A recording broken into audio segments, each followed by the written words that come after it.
Welcome to study point. आप सभी लोग एक बार थम्स अप करेंगे। ऑडियो वीडियो क्लियर है? Yes yes. चलिए, आज हम लोग इस वीडियो के माध्यम से 9 मई के फर्स्ट शिफ्ट में आए हुए 25 प्रश्न को कवर करेंगे। तो वीडियो के लास्ट तक बने रहेंगे। चलिए, आज का जो हमारा फर्स्ट सवाल पूछा गया था, फर्स्ट सवाल था कि शीश महल का निर्माण किसके द्वारा करवाया गया था। तो शीश महल का निर्माण यह शाहजहाँ के द्वारा करवाया गया। करेक्ट आंसर शाहजहाँ हो जाता। आगरा का किला शीश महल एक मुगलकारी हमाम है। इसका निर्माण मुगल शाहजहाँ ने 1637 ईस्वी में अपने परिवार के सदस्यों के लिए तुर्की हमाम के रूप में करवाया था। इसका उपयोग महिलाओं के द्वारा हमाम एवं परिधान कक्ष के रूप में किया जाता था। करेक्ट आंसर शाहजहाँ हो जाता। नेक्स्ट सवाल देख लेते हैं। नेक्स्ट सवाल जो हमारा आया था, नेक्स्ट सवाल हमारा था जिम कॉर्बेट राष्ट्रीय उद्यान किस राज्य में स्थित है। तो जिम कॉर्बेट राष्ट्रीय उद्यान यह उत्तराखंड राज्य में स्थित। करेक्ट आंसर उत्तराखंड हो जाता। कॉर्बेट पार्क भारत का पहला राष्ट्रीय पार्क था जो सन 1936 ईस्वी में स्थापित हुआ था। पहले इसका नाम हेली नेशनल पार्क था। 1957 में महान प्रकृतिवादी एवं प्रख्यात संरक्षणवादी स्वर्गीय जिम कॉर्बेट की याद में इस पार्क को कॉर्बेट नेशनल पार्क के रूप में परिवर्तित कर दिया गया। रामगंगा जिम कॉर्बेट राष्ट्रीय उद्यान से होकर बहती हुई यह नैनीताल के पास नमामि ग्लेशियर से गिरती है और यूपी में रामगंगा का गंगा में क्या हो जाता है, विलय हो जाता है।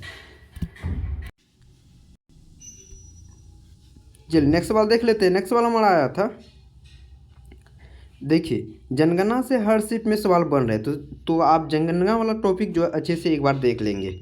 चलिए, 2011 के जनगणना के अनुसार दूसरा सबसे ज़्यादा जनसंख्या वाला राज्य कौन सा है। तो यह महाराष्ट्र जो हो जाएंगे, दूसरे नंबर पे आते हैं। देखिए 2011 की जनगणना भारत की 15वीं जनगणना थी और आज़ादी की पूछे तो यह 7वीं जनगणना हो जाएगी।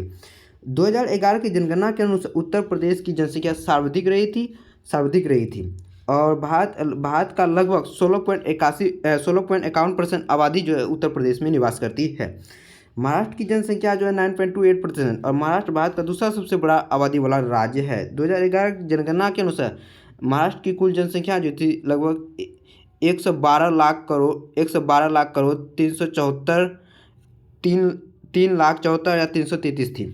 वहीं अगर केंद्र शासित प्रदेश की बात बोला जाए तो केंद्र शासित प्रदेश में पहले स्थान पर भारत में दिल्ली भारत का सबसे अधिक आबादी वाला केंद्र शासित प्रदेश हो जाएगा और इसके बाद जो है चंडीगढ़ और पौंडीचेरी कम से कम दूसरे और तीसरे स्थान पे आते हैं। नेक्स्ट सवाल देख लेते हैं। नेक्स्ट सवाल जो हमारा आया था, नेक्स्ट सवाल हमारा है कि पूछा गया तो कोशिका भित्ति का प्रमुख कार्य क्या होता है। तो कोशिका भित्ति का प्रमुख कार्य जो होता है कोशिकाओं को आकृति प्रदान करना तथा प्रोटोप्लाज्म की रक्षा करना, इसका प्रमुख कार्य होता है। कोशिका भित्ति से संबंधित महत्वपूर्ण फैक्ट को हम लोग कवर कर लेते हैं। कोशिका भित्ति का निर्माण सेल्यूलोज से होता है। सेल्यूलोज, पैक्टो तथा अन्य निर्जीव पदार्थों के द्वारा होता है। कोशिका भित्ति में 2 परत होती है जिनके मध्य लेमा नामक एक दीवार होती है। कोशिका भित्ति का मुख्य कार्य जो कोशिकाओं को आकृति प्रदान करना एवं प्रोटोप्लाज्मा की रक्षा करना। कोशिकाओं के 3 प्रमुख क्रियात्मक क्षेत्र जैसे कोशिका झिल्ली होती है, कोशिका द्रव हो गया और केंद्रक होते हैं। और क्या होते हैं? केंद्रक। नेक्स्ट सवाल देख लेते हैं। नेक्स्ट सवाल जो आया था, नेक्स्ट सवाल हमारा आया था, रिपीटेड सवाल पूछा गया है कि आत्मराव पांडुराव ने 1867 ईस्वी मुंबई में किस संघ की स्थापना की थी। तो यह प्रार्थना समाज की स्थापना किसके द्वारा की गई? आत्मराव पांडुराव के द्वारा की गई थी। प्रार्थना समाज की स्थापना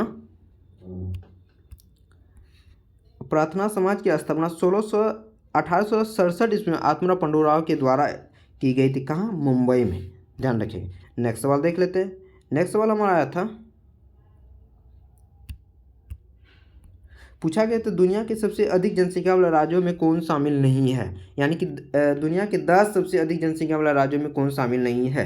तो इसमें कनाडा करेक्ट आंसर हो जाता है। जैसे भारत पहले स्थान पे थे, चाइना दूसरे स्थान पे थे, संयुक्त राज्य अमेरिका तीसरे स्थान पे, इंडोनेशिया चौथे स्थान पे आते हैं और वहीं पाकिस्तान 5वें स्थान पे, पाकिस्तान 5वें स्थान पर, ब्राज़ील 6ठे स्थान पर आता है और बांग्लादेश 7वें स्थान और नाइजीरिया 8वें और रूस 9वें स्थान और मॉस्को 10वें स्थान पर और 10वें स्थान। और इसमें जो है कनाडा जो है इसमें 10 ऐसे एक कंट्री के अंतर्गत नहीं आते जिसमें कि जनसंख्या सर्वाधिक है।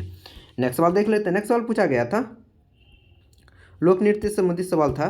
पूछा गया था कि निम्नलिखित में से कौन सा महाराष्ट्र का लोक नृत्य नहीं है, तो यह लावनी महाराष्ट्र का जो है लोक नृत्य है। सॉरी, पूछा गया तो महाराष्ट्र का लोक नृत्य कौन सा है, तो लावनी महाराष्ट्र का लोक नृत्य हो जाए। महाराष्ट्र के प्रमुख लोक नृत्य को देख लीजिए, जैसे लावनी हो गया, धनग रिग्जा, लेजिम, कुली, गोटल और तमाशा, ये सभी प्रमुख नृत्य जो है महाराष्ट्र से हो जाएंगे। देखिए नेक्स्ट सवाल देख लेते हैं। नेक्स्ट सवाल हमारा पूछा गया था, हरिवंश राय बच्चन की आत्मकथा का क्या नाम है। हरिवंश राय बच्चन की आत्मकथा का क्या नाम था, in the afternoon of the time. In the afternoon of time जो है हरिवंश राय बच्चन की कला है। क्या भूल क्या याद करूँ, यह 1969 ईस्वी में प्रकाशित किया गया। नूर का निर्माण फिर 1970 ईस्वी में प्रकाशित किया। बसेरे से दूर 1977 ईस्वी में प्रकाशित किया गया था। और जो सवाल आया था, 10 द्वार से सोपान तक, यह 1985 ईस्वी में लॉन्च किया गया था। इसमें प्रमुख रचनाकार हरिवंश की थी in the afternoon of times. Next सवाल देख लेते हैं। नेक्स्ट सवाल हमारा तो स्पोर्ट्स से रिलेटेड सवाल पूछा गया था।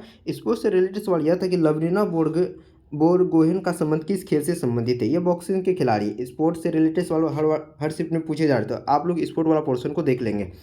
लवलीना बोरगे का एक मुक्केबाजी खेल से संबंधित है। 24 वर्ष लवलीना बोरगे भारत की पूर्वोत्तर राज्य असम की रहने वाली है। इसका जन्म जो हुआ था, इसका जन्म 2 अक्टूबर 1997 असम के गोलघाट में हुआ था। कब हुआ था, उसका जन्म 2 अक्टूबर 1997 असम के गोलघाट में हुआ था। करेक्ट आंसर बॉक्सिंग हो जाता। नेक्स्ट सवाल देख लेते हैं। नेक्स्ट सवाल हमारा आया था, ज्योग्राफी से सवाल आया था। ज्योग्राफी से सवाल यह था, वायुमंडल की सबसे ठंडी परत कौन सी है, तो मध्यमंडल जो है यह वायुमंडल की सबसे ठंडी परत हो जाए। करेक्ट आंसर मध्यमंडल हो जाता है। मध्यमंडल सबसे ठंडी वायु परत होती है। मध्यमंडल पृथ्वी की सतह से ऊपर लगभग 50 से 80 किलोमीटर के मध्य में स्थित है। मध्यमंडल का औसत तापमान लगभग जो होता है सेंटीग्रेड में 85 सेंटीग्रेड होता है। नेक्स्ट सवाल देख लेते हैं। नेक्स्ट सवाल पूछा गया था, सरस्वती सेन किस नृत्य से संबंधित है, तो सरस्वती सेन का संबंध यह कथक नृत्य से संबंधित है। देखिए कथक डांस जैसे उत्तर प्रदेश से बिरजू महाराज का, लच्छू महाराज का, मालविका सरकार का, शोभा नारायण, शंभू महाराज, अच्छन महाराज, सितारा देवी, भारती गुप्ता, दमयंती जोशी और बिंदादीन महाराज, कालका प्रसाद, चंद्रलेखा, सरस्वती सेन, गोपाल कृष्ण, सुखदेव महाराज आदि जो है सभी कथक से रिलेटेड हैं। तो सरस्वती सेन का संबंध किससे था, कथक से। नेक्स्ट सवाल की ओर बढ़ते हैं। नेक्स्ट सवाल पूछा गया था, नेक्स्ट सवाल हमारा है कि लोकसभा का पीठासीन अधिकारी कौन होता है, तो लोकसभा का पीठासीन अधिकारी जो होता है ये लोकसभा अध्यक्ष होता है। करेक्ट आंसर लोकसभा अध्यक्ष हो जाता है। लोकसभा के पीठासीन अधिकारी को अध्यक्ष कहा जाता है। स्पीकर आमतौर पर आम चुनाव के बाद लोकसभा की पहली बैठक में चुने जाते हैं। स्पीकर 5 साल की अवधि के लिए कार्य करते हैं। नेक्स्ट सवाल देख लेते हैं। नेक्स्ट सवाल पूछा गया था, नेक्स्ट सवाल हमारा था, कौन सा राज्य म्यांमार के साथ अपनी सीमा साझा नहीं करता है, तो जो 7 सिस्टर आते हैं यह, जिसमें सिक्किम जो है ये म्यांमार के साथ सीमा साझा नहीं करते हैं। भारत और म्यांमार की कुल लंबाई जो 1643 किलोमीटर की सीमा साझा करते हैं। भारत और म्यांमार जो है अपनी सीमा 1643 किलोमीटर की सीमा साझा करते हैं। म्यांमार के साथ भारत के 4 राज्य लगते हैं, जिसमें कि अरुणाचल प्रदेश आ गया, नागालैंड आ गया, मणिपुर आ गया, मिजोरम आ गया।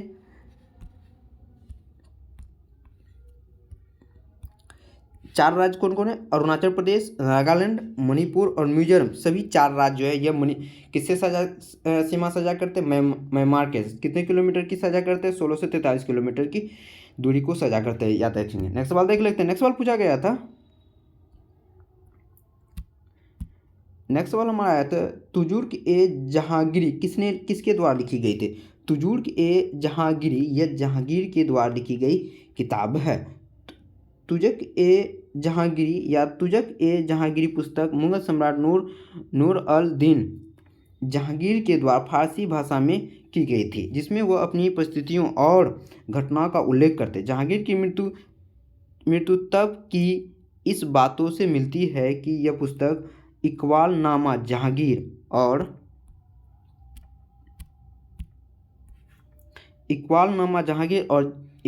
जहांगीर और जहांगीरनामा से मिलती जुलती है। नेक्स्ट सवाल देख लेते हैं। नेक्स्ट सवाल आया था हमारा, नेक्स्ट सवाल पूछा अक्टूबर 2022 तक किस राज्य में सर्वाधिक जनधन खाते खोले गए हैं। तो सर्वाधिक जनधन खाते जो है यह कहाँ के, उत्तर प्रदेश में क्या कहते हैं। प्रधानमंत्री जनधन योजना 28 दिसंबर 2014 में इसकी शुरुआत की गई थी।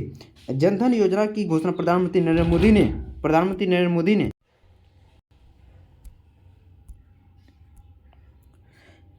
जनधन योजना की घोषणा जो प्रधानमंत्री नरेंद्र मोदी 2014 में अपने स्वतंत्रता दिवस के संबोधन में की थी। इस योजना की 28 अगस्त को लॉन्च की गई थी। अब तक 47.8 करोड़ जनधन खाते खोले जा चुके हैं। यह योजना 2014 वित्त समावेशन को राष्ट्रीय मिशन के रूप में शुरू की गई थी। नेक्स्ट सवाल देख लेते हैं। नेक्स्ट सवाल पूछा गया था, नेक्स्ट सवाल हमारा तो कौन सा तकनीकी अलग अलग क्वथनांक वाले सरल पदार्थों को प्रभावी ढंग से अलग करती है। तो ये आसवन जो है करेक्ट आंसर हो जाता है। आसवन का उपयोग दो घुलनशील तरल पदार्थ को मिश्रण के घटकों को अलग करने के लिए किया जाता है जो बिना अपघटन के उबलते हैं। करेक्ट आंसर क्या हो जाता है, आसवन।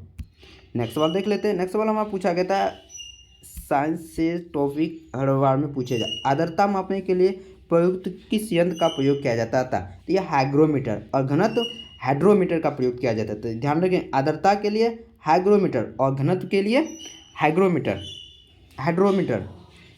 वायुमंडल की आर्द्रता मापने के लिए साधारण आर्द्रमापी जिसे हाइग्रोमीटर के नाम से भी जाना जाता है। लियोनार्डो दा विंची ने हवा या गैस की आर्द्रता को मापने के लिए यह पहला ज्ञात किया था। किसके द्वारा किया गया था, लियोनार्डो दा विंची के द्वारा यह यंत्र का निर्माण किया गया था। नेक्स्ट सवाल देख लेते हैं।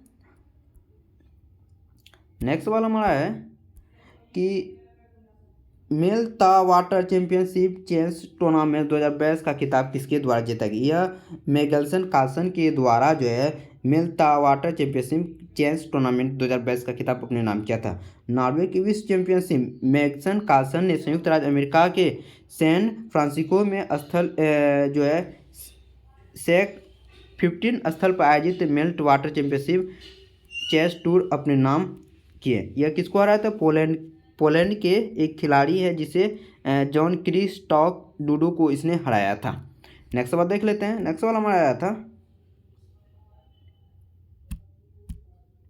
नेक्स्ट सवाल पूछा प्रसिद्ध गायक जगदीश सिंह निम्नलिखित में से किस विधा के लिए विश्वविख्यात है। यह जो है जगदीश सिंह यह गजल से संबंधित हैं। तो किसके लिए ख्यात हैं, यह गजल गायन के संबंधित है। जगजीत सिंह का जन्म राजस्थान के श्रीनगर के में 8 फरवरी 1941 ईस्वी में हुआ था। इसके जन्म को भी आप लोग याद रखेंगे, कब हुआ था, 8 फरवरी 1941 ईस्वी में। नेक्स्ट सवाल देख लेते हैं। नेक्स्ट सवाल हमारा आया था, नेक्स्ट सवाल पूछा गया था द्वैध शासन प्रणाली या त्याग या प्रांतीय विधानसभा उद्गम किस अधिनियम के द्वारा किया गया था। तो भारत सरकार अधिनियम 1935 ईस्वी में द्वैध शासन प्रणाली त्याग और प्रांत विधानसभा का उद्गम किया गया था। नेक्स्ट सवाल देख लेते हैं। नेक्स्ट सवाल हमारा आया था कि सिलिकॉन वैली के नाम से सिलिकॉन वैली कौन से देश में स्थित है। तो सिलिकॉन वैली हमारे संयुक्त राज्य अमेरिका में स्थित हो जाएंगे। करेक्ट आंसर, संयुक्त राज्य अमेरिका के उत्तरी कैलिफोर्निया के सैन फ्रांसिस्को खाड़ी क्षेत्र और दक्षिण भाग सिलिकॉन वैली के नाम से जाना जाता है। Apple, Google, Facebook, internet, Oracle इत्यादि दुनिया की तकरीबन सभी कंपनियां का ऑफिस यहीं पर स्थित है। इसे स्टार्टअप्स के लिए स्वर्ग माना जाता है। इसे स्टार्टअप के लिए क्या माना जाता है, स्वर्ग माना, किसे, संयुक्त राज्य अमेरिका को माना जाता है। नेक्स्ट सवाल देख लेते हैं। नेक्स्ट सवाल हमारा आया था, नेक्स्ट सवाल यह था पूछा गया तो समान नागरिकता संहिता उल्लेख किस अनुच्छेद के अंतर्गत किया गया है। तो अनुच्छेद 44 के अंतर्गत समान नागरिकता संहिता का उल्लेख किया गया। सबसे पहले कहाँ लगाया गया, तो गोवा में इसका किया गया था। कहाँ किया गया, तो गोवा में। समान नागरिकता संहिता का उल्लेख भारत संविधान के अनुच्छेद भाग 4 के अनुच्छेद 44 में इसमें नीति निर्देशक दिया गया है। समान नागरिक कानून लागू करना हमारा क्या होता है, लक्ष्य होता है। नेक्स्ट सवाल देख लेते हैं। नेक्स्ट सवाल हमारा आया था,